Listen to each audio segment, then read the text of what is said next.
Welcome back to the channel. In today's video, I'm going to show you guys how to set up a sleep timer on your Spotify account on your iPhones. Really easy and simple to do.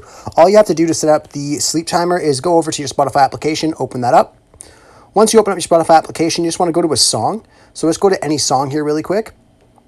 Just click on any random one and just get to play. Once you're in the play area of the song, all you want to do is click on the top three dots in the top right corner. Scroll all the way down on there, and then you can click on sleep timer at the bottom. And then here you could adjust when you want the audio to stop, an hour, 45 minutes, or you can just turn off the timer, etc. Whatever you want to choose here. Now, if you're looking at podcasts specifically, you can just go back and open up a podcast. Once you open up a podcast, you can just click on that to get it started. Once it's started, you obviously have an option as well to just click on the little moon in the little playlist area right here on the bottom right of your screen.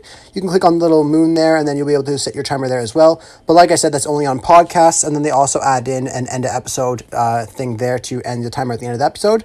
Anyhow, I hope I was able to help you guys out in showing you how to set your sleep timers up on Spotify. If this video was helpful to you, be sure to leave a like on the video and subscribe for more. Thanks for watching.